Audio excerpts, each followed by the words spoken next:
ان دونوں کی تعریف جانتے ہیں کہ فعل تام کسے کہتے ہیں؟ فعل تام وہ فعل جو اکیلی ہی پورا مطلب دیتا ہے، یعنی اس سے ہم مطلب آسانی سے سمجھ سکتے ہیں، تو اس کو کہتے ہیں فعل تام۔ تام کہتے ہیں مکمل کو، یہ مکمل فعل ہوتا ہے، یہ پورا مطلب دیتا ہے، جیسے رو رہا ہے، اس سے ہم مطلب سمجھ سکتے ہیں۔ اسی طرح جائے گی یا آئے تھے وغیرہ، یہاں ہم نے دیکھ لیا کہ اس میں ایک کام ہے اور وہ کام ہم آسانی سے سمجھ سکتے ہیں کہ کام کس کا ہے، رو رہا ہے، یہ رونے کا کام ہے، جائے گی جانے کا کام ہے، آئے تھے آنے کا کام ہے، تو اسے کہتے ہیں فعل تام۔ اب جانتے ہیں اس کے مقابلے میں فعل ناقص کے فعل ناقص کسے کہتے ہیں؟ فعل ناقص سے مراد کیا ہے؟ یہ وہ فعل ہے کہ جب تک فاعل کے علاوہ کوئی اور اسم یا صفت اس کے ساتھ نہ ملایا جائے وہ بات کو مکمل نہیں کرتا، یعنی فعل ناقص اس وقت تک بات مکمل نہیں کرتا جب تک کہ اس کے ساتھ فاعل کے علاوہ کوئی اسم یا صفت موجود نہ ہو، تو یہ اپنا مطلب نہیں دیتا۔ یا اس کی تعریف آپ یوں بھی کر سکتے ہیں کہ وہ فعل کہ جب تک اس کے ساتھ پورا جملہ نہ ملایا جائے یہ اپنا مطلب پورا نہیں کرتا یا پورا نہیں دیتا۔ مثلا ہے، ہیں، ہو، ہوں، تھا، تھے، تھی، تھیں وغیرہ، یہ اردو میں ہمارے ہاں فعل ناقص ہے۔ اگر تعریف آ جائے تو یہ لکھیں، مثالیں آ جائے تو آپ یہ لکھیں۔ تو اسی طرح آپ نے جان لیا کہ فعل تام کسے کہتے ہیں اور فعل ناقص کسے کہتے ہیں۔ فعل تام ہمیشہ جملہ فعلیہ میں ہوتا ہے، جبکہ فعل ناقص یہ ہمیشہ جملہ اسمیہ میں ہوتا ہے۔ آپ نے جان لیا کہ جملہ کسے کہتے ہیں، جملے کے کتنے حصے ہوتے ہیں اور اسناد کے لحاظ سے جملے کی کون کون سی قسمیں ہیں۔ فعل ناقص کی تعریف بھی آپ نے جان لی، فعل تام کی تعریف بھی آپ نے جان لی۔ اب ہم آتے ہیں مرکب کی طرف، یہ بھی آپ کی کتاب میں ہے اور یہ بھی ایگزام کا ایک اہم حصہ ہے، اس کے حوالے سے بھی سوالات آتے ہیں، تو اس کو بھی آپ غور سے سنیے۔ آئیے پہلے مرکب کی تعریف جانتے ہیں۔ مرکب سے مراد کیا ہے؟ دو یا دو سے زیادہ الفاظ کے مجموعے کو مرکب کہتے ہیں۔ یہ انتہائی سادہ سی تعریف ہے، آسان سی تعریف ہے کہ مرکب کسے کہتے ہیں۔ دو یا دو سے زیادہ الفاظ کے مجموعے کو مرکب کہتے ہیں۔ مثلا آپ مثالیں یہاں ملاحظہ کر سکتے ہیں، جیسے فروا کی کتاب، شب و روز، سرخ پھول وغیرہ، یہ ایک طرح کی مثالیں ہیں۔ اسی طرح یہ فروا کی کتاب ہے، آپ کے شب و روز کیسے گزرتے ہیں، میرے پاس ایک سرخ پھول ہے، تو دونوں کی مثالیں آپ نے ملاحظہ کی، دونوں میں کیا فرق ہے؟ یقیناً آپ جان گئے ہوں گے کہ دونوں میں فرق کیا ہے۔ تو اسی حوالے سے پھر ہم مرکب کی قسموں کے حوالے سے بات کرتے ہیں کہ مرکب کی کون کون سی قسمیں ہیں۔ تو پہلی قسم ہے مرکب ناقص۔ مرکب ناقص کسے کہتے ہیں؟ یعنی وہ مرکب جو پورا مطلب نہیں دیتا۔ کون سا مرکب؟ وہ مرکب جو پورا مطلب نہیں دیتا۔ مثلا یہاں پر آپ یہ مثالیں ملاحظہ کر سکتے ہیں، جو پہلی مثال ہے ہم نے یہاں پر لکھی ہوئی ہے کہ فروا کی کتاب، شب و روز، سرخ پھول، کیونکہ ان مثالوں سے کوئی بھی مطلب ہمیں سمجھ میں نہیں آتا کہ فروا کی کتاب کیا، شب و روز کیا مطلب اس کا، یا سرخ پھول سے کیا مراد ہے، تو اسے کہتے ہیں فعل ناقص۔ اور یہاں آپ نے مثالیں ملاحظہ کی کہ فروا کی کتاب، شب و روز، سرخ پھول وغیرہ۔ اسی طرح دوسری قسم ہے مرکب تام۔ تام مکمل کو کہتے ہیں تو جو پورا مطلب دیتا ہے، یعنی وہ مرکب جو پورا مطلب دیتا ہے اسے فعل تام کہتے ہیں۔ مرکب تام کہتے ہیں، مرکب تام کو جملہ بھی کہتے ہیں، اس کو کلامی تام بھی کہتے ہیں۔ مثلا اوپر کی مثالیں دیکھیں، یہاں پر یہ فروا کی کتاب ہے، اس سے مطلب ہماری سمجھ میں پوری طرح آ گیا ہے، یعنی یہ فروا کی کتاب ہے، آپ کے شب و روز کیسے گزرتے ہیں، اسی بھی پورا مطلب ہماری سمجھ میں آ گیا ہے۔ اسی طرح میرے پاس ایک سرخ پھول ہے، یہ بھی پورا مطلب دیتا ہے۔ تو وہ مرکب جو پورا مطلب دیتا ہے اسے مرکب تام کہتے ہیں، جو پورا مطلب نہیں دیتا اسے مرکب ناقص کہتے ہیں۔ دونوں کی مثالیں آپ نے ملاحظہ کی۔ ایک اور بات امید ہے کہ آپ نے ملاحظہ کی ہوں گی کہ مرکب ناقص ہمیشہ مرکب تام کا حصہ ہوتا ہے۔ یہاں دیکھیے فروا کی کتاب، تو یہ فروا کی کتاب، یہ مرکب اسی مرکب کا حصہ ہے کہ یہ فروا کی کتاب ہے۔ اسی طرح شب و روز، یہ مرکب ناقص ہے اور یہ اسی مرکب تام کا حصہ ہے کہ آپ کے شب و روز کیسے گزرتے ہیں۔ اسی طرح سرخ پھول، یہ مرکب ناقص ہے اور یہ اسی مرکب تام کا حصہ ہے، میرے پاس ایک سرخ پھول ہے۔ تو آپ نے ملاحظہ کیا کہ مرکب کسے کہتے ہیں، مرکب کی کون سے قسمیں ہیں، مرکب ناقص کی تعریف کیا ہے، مثالیں کیا ہے، مرکب تام کسے کہتے ہیں، اس کی مثالیں کیا ہے۔ تو جو آپ کے لیے پیپر میں ہیں وہ یہ ہے کہ مرکب ناقص کی اقسام، اور وہ بھی 3 قسمیں آپ کے لیے ضروری ہے۔ آپ کی کتاب میں یہ 3 قسمیں ہیں اس حوالے سے مختلف سوالات آ سکتے ہیں، MCQs، شارٹ کوسچن وغیرہ۔ تو آئیے ان تینوں کی تعریف اور ان کی مثالیں ملاحظہ کر سکتے ہیں کہ مرکب ناقص کی کون کون سی قسمیں ہیں جو آپ کے پیپر میں موجود ہے، آپ کے امتحان کے لیے ضروری ہے۔ وہ ہے نمبر 1 مرکب اضافی۔ اب یہ پہلے اس کی تعریف جانتے ہیں۔ مرکب اضافی کسے کہتے ہیں؟ وہ مرکب جو مضاف الیہ اور مضاف سے مل کر بنتا ہے۔ مثلا فروا کی کتاب، اس میں آپ دیکھیں کہ جو فروا یہ کیا ہے؟ یہ مضاف الیہ ہے، کی حرف اضافت ہے، اور کتاب کیا ہے؟ مضاف ہے۔ کی کا کمال یہ ہے کہ اس نے ان دونوں کو مضاف الیہ اور مضاف کو آپس میں ملا کر ایک کر دیا ہے، تو اسے کہتے ہیں مرکب اضافی۔ کیا تعریف ہے؟ وہ مرکب جو مضاف الیہ اور مضاف سے مل کر بنتا ہے۔ مثلا فروا کی کتاب، اس کے پہلے حصے کو مضاف الیہ کہتے ہیں، دوسرے حصے کو مضاف کہتے ہیں، اور درمیان میں جو آنے والا حرف ہے اس کو کہتے ہیں حرف اضافت۔ یا اس کی مثالیں یہ بھی ہے، یہ آپ کی کتاب میں ہے زیر زمین، یہ پہلا کیا ہے؟ یہ مضاف ہے، اور دوسرا یہ کیوں؟ اس لیے کہ یہ مرکب زیر کے ذریعے بنا ہوا ہے، اور یہ فارسی میں اس طرح ہوتا ہے، فارسی میں پہلے مضاف آتا ہے اور بعد میں کیا آتا ہے؟ مضاف الیہ۔ تو اردو میں پہلے مضاف الیہ آتا ہے، بعد میں مضاف، اور فارسی میں پہلے مضاف آتا ہے اور بعد میں مضاف الیہ۔ اگر آپ اس کو اردو میں چینج کریں تو کیا ہو جائے گا؟ یہ زمین کے نیچے، تو یہ کیا ہو گیا؟ زمین کے نیچے۔ تو پہلے آپ دیکھیں یہ زمین مضاف الیہ اور یہ زیر کیا ہو؟ وہاں پر یہ مضاف بن گیا۔ اسی طرح میرا بستہ، یعنی اس کا مین سے تعلق ہے، اسی طرح اپنے کپڑے وغیرہ۔ یاد رکھیے اردو میں صرف 3 ہی حروف اضافت ہے، وہ ہے کھا، کے، کی۔ یہ بھی سوال آ سکتا ہے MCQs میں، شارٹ کوسچن وغیرہ میں، کہ اردو میں کون کون سے حروف اضافت ہے یا حروف اضافت کون کون سے ہے وغیرہ۔ تو آپ نے ملاحظہ کیا کہ مرکب اضافی کسے کہتے ہیں، پھر حروف اضافت سے کیا مراد ہے۔ دوسرا مرکب ہے مرکب عاطفی۔ مرکب عاطفی کسے کہتے ہیں؟ وہ مرکب جو معطوف علیہ اور معطوف سے مل کر بنتا ہے۔ یہ کس سے بنتا ہے؟ معطوف علیہ اور معطوف سے مل کر بنتا ہے۔ مثلا شب و روز، یہاں دیکھیے شب یہ معطوف علیہ ہے اور روز اس کیا ہے؟ یہ معطوف ہے، اور اس کے درمیان جو آنے والا حرف ہے اس کو کہتے ہیں حرف عطف۔ مطلب یہ کہ حرف عطف کے ذریعے جو دو الفاظ مل کر ایک مرکب بناتے ہیں، اسی مرکب کو کہتے ہیں مرکب عطفی۔ اس لیے ہم نے اس کی تعریف کی ہے کہ اس کا پہلا حصہ معطوف الیہ ہوتا ہے اور دوسرا حصہ معطوف۔ یا یہ مثال ہم اور تم، ہم اس میں کیا ہے؟ معطوف علیہ ہے، اور تم کیا ہے؟ تم اس میں معطوف ہے، اور درمیان میں جو حرف آیا ہے اور یہ کیا ہے؟ یہ حرف عطفی ہے۔ یہاں ملاحظہ کر سکتے ہیں کہ حروف عطف کون کون سے ہیں اردو میں، وہ ہے وہ اور پھر کر وغیرہ۔ یہ دو جو حروف ہیں یہ بہت زیادہ استعمال ہوتے ہیں مرکب ناقص کی اسی قسم میں، یعنی مرکب عاطفی میں، اسی لیے ہمارے ہاں زیادہ تر یہ استعمال ہوتے ہیں، اور امتحان میں اس حوالے سے سوال آ سکتا ہے۔ تو ملاحظہ آپ نے کیا کہ مرکب عاطفی کسے کہتے ہیں؟ وہ مرکب جو معطوف علیہ اور معطوف سے مل کر بنتا ہے۔ مثال ہے شب و روز، ہم اور تم، شب اس میں معطوف علیہ ہے، روز اس میں کیا ہے؟ یہ معطوف ہے، اور درمیان میں آنے والا حرف کیا ہے؟ حرف عطف ہے۔ اور اردو میں حروف عطف ہمارے ہاں وہ اور یہ دونوں بہت زیادہ مشہور ہے، پھر کر وغیرہ بھی ہے، لیکن یہ دونوں بہت زیادہ اہم ہے۔ تیسرا جو مرکب ہے وہ ہے مرکب توصیفی۔ مرکب توصیفی کسے کہتے ہیں؟ وہ مرکب جو صفت اور موصوف سے مل کر بنتا ہے۔ مثلا سرخ صفت، پھول موصوف۔ سرخ پھول، اوپر ہم نے اس کی مثال بھی دی تھی۔ سرخ اس میں کیا ہے؟ یہ صفت ہے، اور پھول اس میں کیا ہے؟ موصوف ہے۔ اسی طرح آب سرد، آب اس میں موصوف ہے اور سرد اس میں کیا ہے؟ صفت ہے۔ یہاں بھی آپ نے دیکھ لیا کہ یہاں بھی یہ دونوں الفاظ ایک دوسرے کے الٹ آتے ہیں، یعنی اردو میں جو مرکب توصیفی بنتا ہے اس میں پہلے صفت آتی ہے اور پھر موصوف آتا ہے، جبکہ فارسی میں پہلے موصوف آتا ہے اور پھر صفت آتی ہے۔ تو اسی طرح ہم ان دونوں کی تعریف بھی یہاں جان سکتے ہیں، اور یہ بھی آپ نے دیکھ لیا کہ یہ زیر کے ذریعے یہ مرکب بنا ہوا ہے۔ تو یہاں آپ دیکھیں گے اگر آپ اس کو اردو میں چینج کریں تو سرد پانی یا ٹھنڈا پانی، تو یہ کیا ہے؟ ٹھنڈک اس کی صفت ہے۔ آئیے صفت کی تعریف جانتے ہیں۔ اس میں صفت کسے کہتے ہیں؟ اس میں صفت وہ اسم جس میں کسی چیز کی اچائی، برائی، حالت اور کیفیت بیان کی جائے۔ یہ 4 چیزیں اس میں صفت میں بیان ہوتی ہے۔ کون کون سی؟ وہ ہے کسی چیز کی اچائی، برائی، یا اس کو ہم خوبی اور خامی بھی کہہ سکتے ہیں۔ اسی طرح اس کی حالت اور اس کی کیفیت بیان کی جائے تو اسے کہتے ہیں، اس میں صفت کہتے ہیں۔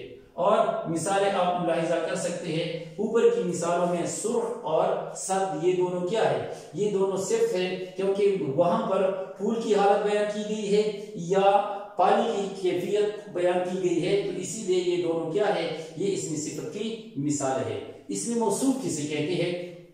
جس اسم کی اچھائی، برائی، حالت اور کیفیت بیان کی جائے تو اسے کہتے ہیں موصوف۔ اوپر کی مثالوں میں پھول اور آب کیا ہے؟ یہ دونوں موصوف ہے، کیونکہ ان کی وہاں پر حالت، کیفیت وغیرہ بیان کی گئی ہے۔ تو آپ نے ملاحظہ کیا کہ مرکب کسے کہتے ہیں، پھر مرکب کی قسمیں کون کون سی ہے، پھر مرکب تام، مرکب ناقص، اور خاص کر مرکب ناقص کی 3 قسمیں، وہ مرکب اضافی، مرکب عاطفی اور مرکب توصیفی، جو آپ کی امتحان میں آ سکتی ہے۔ آپ نے ان کی تعریفیں اور مثالیں ملاحظہ کی۔ اب مزید آتے ہیں کہ پھر اس کے بعد کیا ہے؟ محاورہ وغیرہ ہے، تو ان کی تعریفیں، مثالیں بھی جانتے ہیں۔ تو عزیز طلبہ و طالبات، اب آتے ہیں محاورہ، استعارہ، حیت کے لحاظ سے نظم کی قسمیں، مجاز مرسل اور کنایہ وغیرہ کی طرف۔ تو اس کے بعد جو آپ کی کتاب میں گرامر کا حصہ ہے وہ ہے محاورہ۔ یہ بہت زیادہ اہم ہے، اس کی مختصر سی تعریف جانتی ہے، یہ کافی ہے۔ اگر یہ سوال آ جائے کہ محاورہ کسے کہتے ہیں، تو آپ اس کی تعریف اور مثال اس طرح دیں: 2 یا 2 سے زیادہ الفاظ کا وہ مجموعہ جو اہل زبان کا مرتب کردہ ہو اور حقیقی معنی کے بجائے مجازی معنی مراد لیے جائے، محاورہ کہلاتا ہے۔ محاورہ کسے کہتے ہیں؟ 2 یا 2 سے الفاظ کا وہ مجموعہ جو اہل زبان کا مرتب کردہ ہو اور حقیقی معنی کے بجائے مجازی معنی مراد لیے جائے، محاورہ کہلاتا ہے۔ یعنی محاورے میں 2-3 باتیں ہیں۔ ایک ہے کہ یہ 2 یا 2 سے زیادہ الفاظ ہو، ایک لفظ محاورہ نہیں ہو سکتا۔ دوسری بات یہ کہ یہ اہل زبان کی بول چال کے مطابق ہو، انہوں نے یہ بنایا ہو۔ تیسری بات یہ کہ اس میں حقیقی معنی کے بجائے مجازی معنی مراد لیے جاتے ہیں۔ مثلا قسم کھانا، آپ دیکھیں قسم کھانا کیا ہے؟ قسم کوئی اس طرح نہیں کھاتا، کھانے کا مطلب یہ کہ کوئی چیز حق سے اتار کر اپنے میدے تک پہنچانا، تو قسم کوئی کھاتا نہیں ہے، لہذا قسم کھانا یہ محاورہ ہے۔ دل سے اترنا، دل سے اترنا کوئی کسی کی دل سے نہیں اترنا، اس کی حیثیت، عزت وغیرہ ختم ہو جاتی۔ اسی طرح سر پر چڑھنا، کوئی کسی کی سر پر نہیں چڑھتا بلکہ گستاخ وغیرہ کو نہیں۔ یہ تو آپ نے مثالیں ملاحظہ کی کہ قسم کھانا، دل سے اترنا، سر پر چڑھنا، یہ محاورے کی مثال ہے۔ تو یہ محاورے کی تعریف اور مثالیں ہو گئی۔ پھر اس کے بعد ہے مترادف الفاظ، جو آپ کی کتاب میں موجود ہے۔ اس حوالے سے بھی سوال آ سکتا ہے، تو یہاں بھی آپ مختصر سی تعریف اور مثالیں ملاحظہ کر سکتے ہیں کہ جیسے ایک جیسے یا ہمانی الفاظ کو مترادف الفاظ کہتے ہیں۔ مترادف الفاظ سے کیا مراد ہے؟ ایک جیسے یا ہمانی الفاظ کو مترادف الفاظ کہتے ہیں۔ مثلا شب کسی کہتے ہیں؟ رات کو۔ سحر کسی کہتے ہیں؟ صبح۔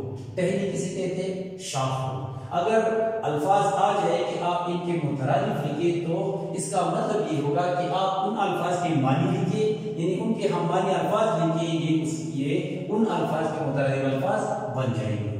تو یہ مترادف الفاظ آپ نے ملاحظہ کیے۔ پھر اس کے بعد ہے استعارہ۔ مختصر سی تعریف آپ کی ہے کہ استعارہ سے کیا مراد ہے۔ اگر سوال آ جائے کہ استعارہ کسے کہتے ہیں، آپ اس کی تعریف کریں، یا اگر یہ MCQs میں بھی آ جائے، وہاں پر بھی مثالیں ہو، تو آسانی سے آپ جان سکتے ہیں، آسانی سے آپ وہاں پر جواب دے سکتے ہیں۔ استعارہ کسے کہتے ہیں؟ اگر کوئی لفظ اپنے اصلی معنوں کے بجائے مجازی معنوں میں استعمال ہو اور اصلی اور مجازی معنوں میں تشبیہ کا تعلق ہو، تو اسے استعارہ کہتے ہیں۔ انتہائی مختصر سی تعریف ہے۔ استعارہ کسے کہتے ہیں؟ اگر کوئی لفظ اپنے اصلی معنوں کے بجائے مجازی معنوں میں استعمال ہو اور اصلی اور مجازی معنوں میں تشبیہ کا تعلق ہو، تو اسے استعارہ کہتے ہیں۔ مثلا راہ راست، اس کا مطلب کیا ہے؟ راہ راست کا مطلب ہے سیدھا راستہ، یعنی اس کا عام مطلب یا حقیقی معنی کیا ہے؟ سیدھا راستہ۔ لیکن استعارے کے لحاظ سے اس کی مجازی معنی کیا ہے؟ اس کی مجازی معنی یہ ہے کہ دین اسلام، یعنی راہ راست کا مطلب ہے سیدھا راستہ، لیکن مجازی مطلب ہے دین اسلام۔ اسی طرح ایک اور مثال آپ یہاں پر ملاحظہ کر سکتے ہیں کہ اس شیر نے ہندوستان پر 17 حملے کیے۔ یہاں شیر سے مراد محمود غزنوی ہے، کیونکہ انہوں نے ہندوستان پر 17 حملے کیے تھے۔ تو یہاں شیر سے مراد کیا ہے؟ شیر کے حقیقی معنی تو ایک خوفناک جانور ہے، لیکن یہاں بہادری کی وجہ سے محمود غزنوی کو شیر کہا گیا ہے، یا اکثر آپ اس طرح کہتے ہیں کہ وہ شیر ہے، شیر کی طرح بہادر ہے، وہ تشبیہ ہے، اور یہاں استعارہ اس شیر نے ہندوستان پر 17 حملے کیے، تو یہاں شیر سے مراد محمود غزنوی جنہوں نے ہندوستان پر 17 حملے کیے تھے۔ یا اکثر ہم یہ مثال بھی دیتے ہیں کہ ایک اور چراغ بجھ گیا۔ اب چراغ کے معنی کیا ہے؟ یعنی روشنی دینے والا آلہ، دیا وغیرہ۔ یہاں چراغ سے مراد کیا ہے؟ عالم آدمی، یعنی جس طرح چراغ روشنی دیتا ہے، ایک عالم آدمی بھی علم کی روشنی معاشرے میں پھیلاتا ہے۔ تو یہاں آپ نے ملاحظہ کیا کہ استعارہ کسے کہتے ہیں؟ اگر کوئی لفظ اپنے اصلی معنوں کے بجائے مجازی معنوں میں استعمال ہو اور اصلی اور مجازی معنوں میں تشبیہ کا تعلق ہو تو اسے استعارہ کہتے ہیں۔ مثلا راہ راست کا مطلب ہے سیدھا راستہ، لیکن مجازی مطلب ہے دینی اسلام۔ اسی طرح اس شعر نے ہندوستان پر 17 حملے کیے، یہاں شعر سے مراد محمود غزنوی ہے جنہوں نے ہندوستان پر 17 حملے کیے تھے۔ یا ایک اور مثال، ایک اور چراغ بجھ گیا۔ چراغ سے مراد یہاں عالم آدمی ہے یا عالم شخص ہے۔ پھر اس کے بعد جو 8 نمبر پر ہے وہ ہے ہیئت۔ ہیئت کہتے ہیں شکل صورت کو۔ یہاں اصل میں یہ ہے کہ ہیئت کے لحاظ سے نظم کی کون کون سی قسمیں ہیں، تو ہیئت کے لحاظ سے جو نظم کی مشہور قسمیں ہیں وہ یہ ہے، اور یہ آپ کے لیے کافی ہے کہ یہ آپ کے امتحان میں آ سکتی ہے، آپ کے امتحان کی ضرورت اس سے پوری ہو سکتی ہے۔ مثلاً جس نظم کے ہر بند میں 3 مصرے ہو اسے مثلث کہتے ہیں، یہ آسان سی تعریف ہے۔ 2 نمبر ہے جس نظم کے ہر بند میں 4 مصرے ہو اسے مربع کہتے ہیں۔ 3 نمبر ہے جس نظم کے ہر بند میں 5 مصرے ہو اسے مخمس کہتے ہیں۔ اور 4 نمبر ہے جس نظم کے ہر بند میں 6 مصرے ہو اسے مثلث کہتے ہیں۔ یہ تعریفیں آپ جان لیں کہ جس نظم کے ہر بند میں، یعنی ایک نظم میں، اس نظم میں ایک سے زیادہ بند ہے، 2 3 4 5 جتنے بھی ہے، اور ہر نظم یعنی جس نظم کے ہر بند میں 3 مصرے ہو اسے مثلث کہتے ہیں، جس نظم کے ہر بند میں 4 مصرے ہو اسے مربع کہتے ہیں، جس نظم کے ہر بند میں 5 مصرے ہو اسے مخمس کہتے ہیں، اور جس نظم کے ہر بند میں 6 مصرے ہو اسے مثلث کہتے ہیں۔ یہ تعریفیں بھی امتحان میں آ سکتی ہے۔ اس کے بعد جو 9 نمبر پر ہے وہ ہے تخلص، اور کتاب میں اس طرح لکھا ہے کہ یہ قلمی نام ہے، تو اس کی مختصر سی تعریف ہم یہ کر سکتے ہیں کہ وہ نام جو شاعر لوگ اپنی شاعری میں اپنی اصل نام کے بجائے استعمال کرتے ہیں اسے تخلص کہتے ہیں۔ تخلص کسے کہتے ہیں؟ وہ نام جو شاعر لوگ اپنی شاعری میں اپنی اصل نام کے بجائے استعمال کرتے ہیں، مثلا غالب، ہادی، آتش، میر وغیرہ۔ آپ نے دیکھ لیا کہ غالب کا اصل نام کیا ہے؟ اس کا نام تو اسد اللہ ہے۔ اسی طرح ہادی کا اصل نام مولانا الطاف حسین، اسی طرح آتش خواجہ حیدر علی، میر اس کا محمد میر تقی اس کا اصل نام تھا۔ تو یہاں یہ جو مثالیں آپ نے ملاحظہ کی، یہ ان کی اصل نام کے علاوہ ایک اور نام ہے، اسے کہتے ہیں تخلص۔ پھر اس کے بعد ہے زمانی الفاظ۔ زمانی الفاظ یہ بھی آپ کی کتاب میں ہے کہ زمانی الفاظ سے مراد کیا ہے، وہاں تعریف نہیں دی گئی ہے یا دی گئی ہے، مختصر سی ہے۔ تو یہاں آپ جان لیجیے کہ وہ الفاظ جو 2 معنی رکھتے ہیں زمانی الفاظ کہلاتے ہیں۔ زمانی الفاظ کسے کہتے ہیں؟ وہ الفاظ جو 2 معنی رکھتے ہیں زمانی الفاظ کہلاتے ہیں۔ مثلا دام، دام پہ کس کے 2 معنی ہیں، ایک قیمت اور ایک ہے جان۔ اسی طرح شام، اس لفظ کی بھی 2 معنی ہیں، ایک ہے وقت اور ایک ملک کا نام ہے۔ اسی طرح کان، اس کی بھی 2 معنی ہیں، ایک نزول یعنی ہمارے جسم کا ایک نزول ہے، اور ایک وہ جگہ جہاں سے کوئی معدنی چیز نکلتی ہے، جیسے نمک کی کان وغیرہ۔ تو آپ نے ملاحظہ کیا کہ زمانی الفاظ کسے کہتے ہیں جو 2 معنی رکھتے ہیں اور ایک لفظ کے 2 معنی ہوتے ہیں، جیسے دام کے 2 معنی قیمت جار، شام کے 2 معنی وقت اور ملک، کان کے 2 معنی عضو اور وہ جگہ جہاں سے کوئی معدنی چیز نکلتی ہے۔ پھر ہم آتے ہیں مجاز مرسل کی طرف۔ اپنی 2 چیزیں رہ گئی ہے، یہ بہت زیادہ اہم ہے، مجاز مرسل اور کنایہ۔ مجاز مرسل کی مختصر سی تعریف اگر ہم کریں تو یہ یوں ہو سکتی ہے، اگر کسی لفظ کو حقیقی معنوں کے بجائے مجازی معنوں میں اس طرح استعمال کیا جائے کہ حقیقی اور مجازی معنوں میں تشبیہ کے علاوہ کوئی اور تعلق پایا جائے تو اسے مجاز مرسل کہتے ہیں۔ یعنی ان میں تشبیہ کے علاوہ ایک اور تعلق بھی ہوتا ہے اور اسے کہتے ہیں مجاز مرسل۔ تعریف بالکل ملاحظہ کیجیے، اگر کسی لفظ کو حقیقی معنوں کے بجائے مجازی معنوں میں اس طرح استعمال کیا جائے کہ حقیقی اور مجازی معنوں میں تشبیہ کے علاوہ کوئی اور تعلق پایا جائے تو اسے مجاز مرسل کہتے ہیں۔ ہماری زندگی میں مجاز مرسل کی بے انتہا مثالیں موجود ہیں، بے تحاشا مثالیں ہیں۔ جیسے اکثر ہم کہتے ہیں کہ الحمد شریف پڑھیے، تو الحمد شریف پڑھنے کا مطلب کیا ہے کہ ہم پوری سورت پڑھیں، پوری سورت پڑھنے کے لیے کہا جاتا ہے۔ تو اس کا مطلب کہ جز بول کر کل مراد ہے، یعنی ہم نے سورہ فاتحہ کا ایک جز کا ہم کیا الحمد شریف، تو الحمد اس کا کیا ہے ایک جز ہے، لیکن اس سے مراد پوری سورت ہے، تو اس کو کہتے ہیں کہ جز بول کر، یعنی ایک جز بول کر اس سے کیا مراد ہے نا کل مراد ہے، جز بول کر کل مراد ہے، اسی مثال ہے۔ اسی طرح بازار سے سودا لانا یا لینا، تو یہاں بھی کل بول کر جز مراد لینا ہے، کیونکہ تمام بازار سے سارے بازار سے سودا نہیں خریدتا، بلکہ بازار کی ایک مخصوص دکان سے دو دکانوں وغیرہ سے سودا خریدتا ہے، تو یہاں اس کا مطلب کل بول کر جز مراد لینا۔ اسی طرح فوارہ ابلنا یا ہنڈی ابلنا، اکثر ہم اپنے گھروں میں سمجھتے ہیں کہ ہنڈی ابل رہی ہے، فوارہ ابل رہا ہے، اس کا مطلب ضرب بول کر مضروب مراد لینا۔ ضرب اسی برتن کو کہتے ہیں جس میں کوئی چیز موجود ہو، تو یہاں ہم نام تو اسی چیز کا لیتے ہیں جس میں کوئی چیز ہے، لیکن اس سے مراد وہ چیز لیتے ہیں جو اس کے اندر ہے، تو اس کو کہتے ہیں ظرف بول کر مظروف مراد لینا، یعنی ہم بولتے ہیں وہ برتن اور اس برتن کے اندر جو چیز ہے وہ مراد لیتے ہیں۔ اسی طرح بادل برسنا یہ مثال ہے، سبب بول کر مسبب مراد لینا، کیونکہ بادل نہیں برستے بلکہ بارش ہوتی ہے، تو اسی حوالے سے سبب کیا ہے، یعنی بادل اس کا سبب ہے، اسی وجہ سے کہتے ہیں کہ بادل برسنا۔ یہ اس کی بہت ساری مثالیں ہیں، اور جو آخری چیز ہے وہ ہے کنایہ جسے کہتے ہیں۔ کنایہ کے لغوی معنی ہے چھپا کر بات کرنا، یعنی بات کو اس طرح کرنا کہ مدعا کی وضاحت نہ ہونے پائے، یعنی جو اصل مقصد ہے اس کی وضاحت نہ ہو، وہ پیچھے چھپی ہوئی وضاحت موجود ہو۔ اصطلاح میں کنایہ سے مراد یہ ہے کہ کوئی لفظ اپنی حقیقی معنوں کے بجائے کچھ اس طرح استعمال کیا جائے کہ حقیقی اور مجازی دونوں معنی مراد لیے جا سکے، یعنی اس سے ہم دونوں معنی مراد لے سکتے ہیں، لیکن یہاں اس سے مراد اصل کیا ہو وہ مجازی معنی ہو۔ مثلا سفید ریش، اکثر ہم کہتے ہیں سفید ریش آدمی ہے، سفید ریش کا مطلب ہے یعنی بوڑھا آدمی سفید بالوں والا، تو سفید بالوں والا کیا ہوتا ہے بوڑھا ہوتا ہے، یہ ترجمہ کار بھی ہوتا ہے۔ اسی طرح ہم کہتے ہیں سفید پوش کا مطلب کیا ہے سفید کپڑوں والا حقیقت میں، لیکن جو مجاز ہے وہ ہے شریف آدمی یا معزز آدمی، عزت دار آدمی۔ اسی طرح دامن پر داغ لگنا کا مطلب کیا ہے کہ دامن گندا ہونا، لیکن اس سے جو مجازی مطلب ہم دیتے ہیں وہ ہے کہ بدنامی ہونا۔ تو کنایہ کی تعریف آپ نے جان لی کہ اس میں چھپی ہوئی بات ہوتی ہے، اور اس میں ہم دونوں معنی مراد لے سکتے ہیں، لیکن اصل معنی وہ کیا ہوتے ہیں وہ اس کے غیر حقیقی معنی ہوتے ہیں جو چھپی ہوئی ہوتی ہے، اور بہت ساری مثالیں آپ نے ملاحظہ کی۔